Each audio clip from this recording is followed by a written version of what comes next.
কিয়ামতের আগে আগে আরো কিছু মানুষকে আল্লাহ পাক কিন্তু শূকর এবং বানরে পরিণত করবেন। এই হাদিসটা কি জানেন? হাদিসটা শুনে রাখেন, এটা আখিরুজ জামান বা কিয়ামতের আলামত সংক্রান্ত হাদিসগুলোর মধ্যে পাবেন।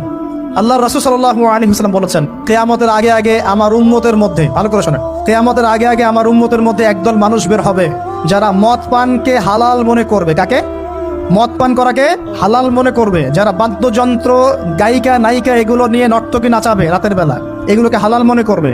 যারা অশ্লীলতা, বেহায়াপনাকে জায়েজ করে নিবে, ঠিক আছে, এরকম কয়েকটা পাপের কথা বলে নবীজি বলছেন একদিন সকালবেলা আল্লাহ পাক তাদেরকে ঘৃণিত বানরে পরিণত করবে।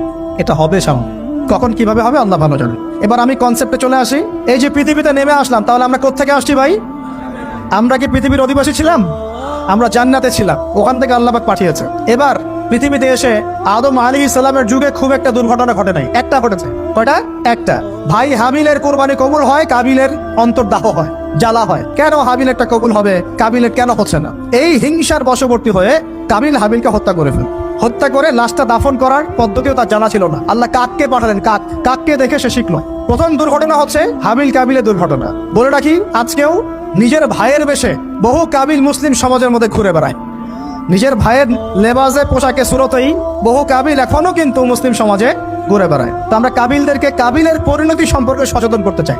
হাবিল বলেছিল, তুমি যদি আমাকে মারতে আসো, আমি তোমাকে মারার জন্য হাত বাড়াবো না। হাবিল জান্নাতে যাবে আর কাবিল জাহান্নামে যাবে। কেন কাবিল জাহান্নামে যাবে? নবীজি বলেছেন, পৃথিবীর প্রথম হত্যাকাণ্ড সংগঠিত করেছে কাবিল। এই কারণে পৃথিবীতে যত খুন হবে, সমস্ত খুনের পাপের একটা অংশ কাবিলের আমল নামায় যোগ করা হবে। বলে নাউজুবিল্লাহ। একটা কথা মনে রাখবেন, সদকায়ে জারিয়া যেমন আছে, গুনাহে জারিয়াও আছে। একটা মদের দোকান দিয়েছেন, যত মানুষ মদ খাচ্ছে, সমস্ত গোনার একটা অংশ আপনার কাঁধে আসছে। সিনেমা হল করেছেন, মানুষ সারাদিন নেকটা ছবি দেখে, নগ্ন ছবি দেখে, যত মানুষ এখানে পাপ করবে, সমস্ত পাপের একটা অংশ আপনার কাঁধে যাবে। আবার একটা মাদ্রাসা করেছেন, যত মানুষ এখানে দ্বীনি ইলম শিখবে, এই নেকির একটা অংশ আপনি পাবেন ইনশাআল্লাহ। মরে গেলেও কবরে পাবেন ইনশাআল্লাহ। আল্লাহ পাক আমাদের সবাইকে সদকায়ে জারিয়া করার তৌফিক দেন। গোনাহে জারিয়া থেকে বাঁচিয়ে রাখুন, খুব খেয়াল রাখবেন। আল্লাহ পাক আমাদের হেফাজত করুন বলি আমিন। এবার ওই যুগ শেষ, নূহ আলাইহিস সালামের যুগ। এই যুগে আল্লাহর একই সুন্নত, নূহ আলাইহিস সালাম 950 বছর দাওয়াত দিলেন, 40টা বা 80টা পরিবার ইসলাম কবুল করেছে, বাকিরা করে নাই। যারা করে নাই আল্লাহ পাক তাদেরকে ডুবিয়ে মারলেন, যারা করেছে আল্লাহ পাক উদ্ধার করলেন। সোজা কথা।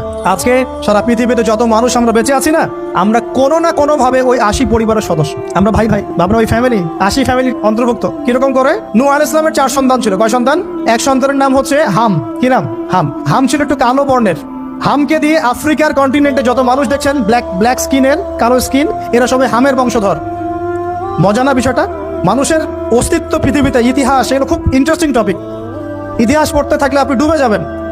কত কিছু বিশ্ব হয়েছে আর কত কিছু হবে সামনে।